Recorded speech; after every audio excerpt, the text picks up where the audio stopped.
Qodirov Alisher Keldiyevga so'z bersak, Milliy tiklanish demokratik partiya fraksiyasi rahbari ushbu eshituvni tashabbuskor fraksiya nomidan gapiradilar. Marhamat. Rahmat, hurmatli spiker. Avvalambor barcha hamkasblarimizni yaqinlashib kelayotgan konstitutsiyamiz qabul qilingan kun bilan tabriklamoqchiman. Aynan shu konstitutsiyamiz bugungi kunda O'zbekistonimizni barcha fuqarolarimiz uchun, xalqimiz uchun tinchlik, totuvlik maskani, birgalikda rivojlanish, unib o'sish, baxtli yashash uchun bir maskan sifatida tashkil qilgan. Aynan konstitutsiyamiz farovonligimiz va birdamligimizni kafolati sifatida qabul qilingan.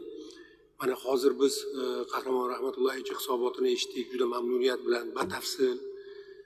Men shaxsan o'zim albatta bu qo'mitani faoliyati bilan yaqindan tanishman, lekin hozir axborotda yana ham batafsilroq eshitib, mamlakatimizda bu sohada qilayotgan ishlarni ko'lami haqida yana ham axborot ko'proq ega bo'ldim va juda ham xursand bo'ldim. Ishonch bilan aytishimiz mumkinki, bugungi talotub dunyoda aynan milliy xususiyat, milliy o'zlik kabi masalalar davlatlararo nizolar uchun sabab bo'layotgan bir paytda insoniyat tarixida yaqin o'tmishidagi mana shu katta xatolardan hali ham xulosa qilmaganligi yaqqol dalili sifatida hali ham shunga o'xshagan nizolar bo'layotganligini afsus bilan takrorlab, O'zbekistonni butun dunyoga aynan shu inson qadri nuqtai nazaridan yuqori bir qadriyat sifatida insonni qadrlashda namuna qilib ko'rsata olishda mana aynan shu qo'mitani faoliyatini biz o'rnak qilib keltirishimiz kerak deb o'ylayman. Bizning mamlakatimizda inson qadrlanadi. Hech kim millati, vatani va e'tiqodini o'zi tanlab ola olmaydi. Inson tug'ilganida bir millat bilan tug'iladi va vatani bilan tug'iladi. Mana shu milliy o'zlik, milliy xususiyat va milliy an'analar, urf-odatlar ajdodlaridan kelayotgan katta bir boylik sifatida qadrlanishini kamsitish yoki bu qadrlanishni yo'qqa chiqarishga harakat qilish bu insoniyat uchun jinoyat sifatida e'tirof etilishi kerak. O'zbek madaniyati, o'zbek xalqi o'zini davlatchilik tajribasida doimo yonida turgan boshqa millatlarga inson sifatida qaragan va ularni doimo qo'llab-quvvatlagan va birgalikda tinch, totuv yashashni taklif qilgan. Yaqin tariximizda ham Turkiston, masalan, mana shu aynan shu yerda o'tirgan juda ko'p hamkasblarimiz uchun umumiy vatan bo'lgan. U yerda millat degan ajrim, madaniyat ajratishlar kabi masalalar umuman bo'lmagan. Bu aynan o'sha hozirgi imperialistik qarashlarni, ya'ni bo'lib tashlab boshqarish va manfaatlarga erishish kabi g'araz maqsadlarni bir siyosiy quroli sifatida ishlatildi. Afsus, insoniyat tarixida bunaqa misollar juda ko'p. Va bugun biz faxr bilan O'zbekistonimizda milliy totuvlik uchun olib borilayotgan siyosatni katta muvaffaqiyati sifatida mana bugungi parlamentimizda o'zini namuna qilib ko'rsatishimiz mumkin. Mana o'zimizni parlamentimizda men faxr bilan eshitdim hozir barcha millatlarimizdan deputatlarimiz bor ekanligi va ularni o'zbek tilida ravon gapira olishi va o'z madaniyatini yo'qotmayotganligi mamlakatimizda yaratilgan yaqqol milliy totuvlik siyosatini oqibati va natijasi sifatida baholanishi kerak.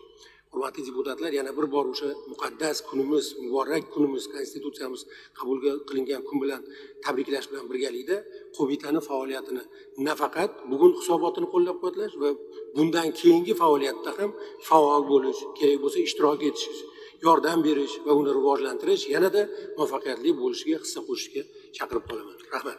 Rahmat. Rahmat. Hurmatli deputatlar, so'zga chiquvchilarga hammalariga imkoniyat berdik. Men o'ylaymanki, deputatlarimiz, savol bergan deputatlarimiz va munozaraga chiqqan deputatlarimiz, bizim ma'ruzachimiz Qahramon Rahmatullayevichning ma'ruzalarini, axborotlarini yanada boyitdi desak bo'ladi. Yangicha mazmun kiritdi. Parlament nuqtai nazaridan deylik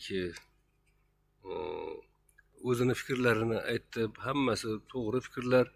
Men o'ylaymanki, bu sohaga ham doim e'tiborda bo'lishimiz kerak. Parlament doim e'tiborda. Albatta qo'mitani faoliyatiga albatta biz ham o'zimiz vakolatimiz doirasida, imkoniyatimiz doirasida yordam berishimiz kerak, qo'llab-quvvatlashimiz kerak. Xo'p, endi qaror loyihasi tarqatilgan. Undan oldin Qahramon Rahmatullayev so'z so'rayaptilar. U kishiga so'z bersak, marhamat. Joyizdan o'tirib. Rahmat Nurjon Midoxonovich.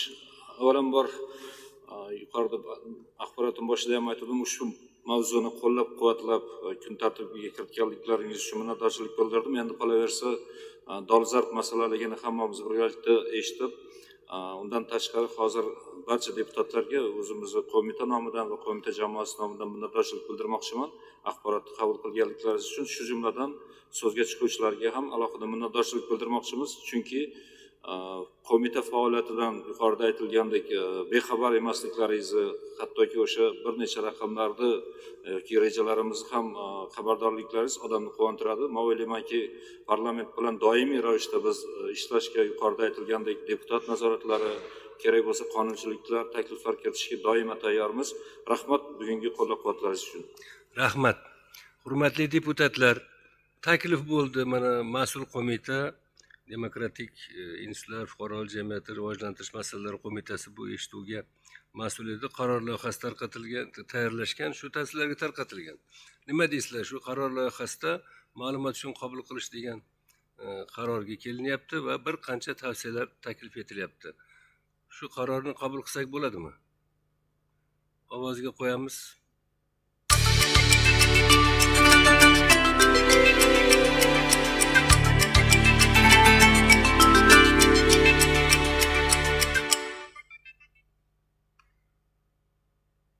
Rahmat qo'llab-quvvatlaganlar uchun. Qahramon Rahmatullayevich, sizga, sizni butun mana komandangizga, mana shu yerda O'zbekistondagi milliy madaniy markazlarni rahbarlarini ko'rib turibmiz. Ular kelib qatnashdi, biz ulardan juda minnatdormiz.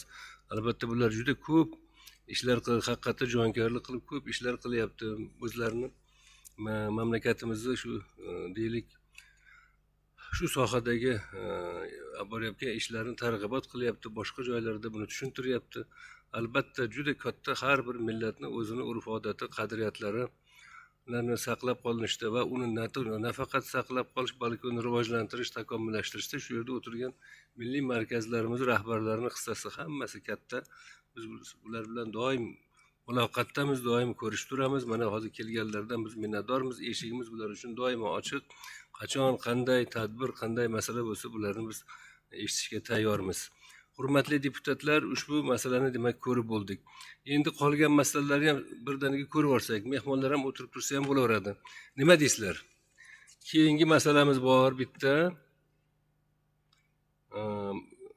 Kambag'allikni qisqartirish va bandlik vaziri Botir Zohidovning kambag'allikni qisqartirish va aholi bandligini ta'minlash borasida 2025-yil o'tgan davr davomida amalga oshirilgan ishlar to'g'risidagi axborotini eshitish haqidagi, demak, Mehnat sog'liqni saqlash va ijtimoiy masalalar qo'mitasi tomonidan taklif etilyapti. Ma'ruza kerakmi? Qaror jo'natilgan sizlarga. Marhamat, munosabat bildiringlar.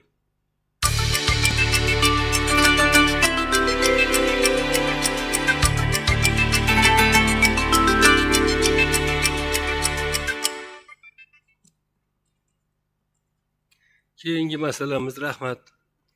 Sog'liqni saqlash vazirimiz Asilbek Xudoyorovning sog'liqni saqlash sohasi bo'yicha qabul qilingan rivojlantirish dasturlari belgilangan vazifalarning ijrosi to'g'risidagi axborotni eshitish haqida. Bu ham yuqoridagi Mehnat sog'liqni saqlash va ijtimoiy masalalar qo'mitasi tomonidan taklif etilyapti.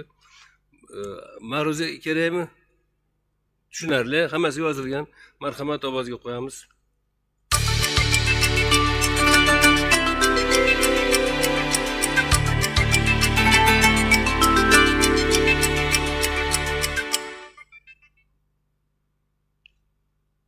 Rahmat. Yana bitta masalamiz bor. Favqulodda vaziyatlar vaziri Botir Qudratxo'jayevning aholini yong'inlardan muhofaza qilish, xususan ijtimoiy soha obyektlarida yong'in xavfsizligini ta'minlash borasidagi ishlari haqidagi axborotni eshitish haqidagi masala. Mana buni Xalq demokratik partiyasi fraksiyasi, Ekologik partiya fraksiyasi va Xalqaro ishlar mudofaa masalalari qo'mitasi taklif etyapti.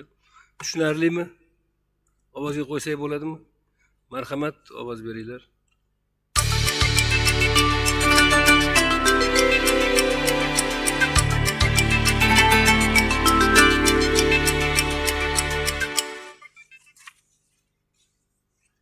Rahmat. Mana shu qarorlarda tegishli qo'mitalarga tavsiyalar berilgan. Bu eshituvlarni yaxshi tayyorlashimiz kerak. Hozirgi holatdan kelib chiqib, joylarga borib, aniq misollar, takliflar, tashabbuslar bilan tayyorlab va shu vazirlarimizni bu yerga kelganda ham har bir eshituvi qandaydir o'zimizda iz qoldirish kerak, foyda qoldirish kerak. Eng asosiysi qonunchilikni takomil, shu sohadagi qonunchilikni takomillashtirish masalalariga ko'proq e'tibor berishimiz kerak. Hurmatli deputatlar, mana dushanba kuni 8-dekabr kuni konstitutsiya qabul qilingan kun, konstitutsiya bayrami, hammanglarni mazkur bayram bilan chin ko'ngildan tabriklaymiz, hammanglarni ishinglarga muvaffaqiyatlar tilaymiz. Shu bilan kun tartibiga kiritilgan masalalarni ko'rib bo'ldik. Majlisni o'tkazish bo'yicha e'tirozlar yo'qmi? Rahmat, salomat bo'linglar.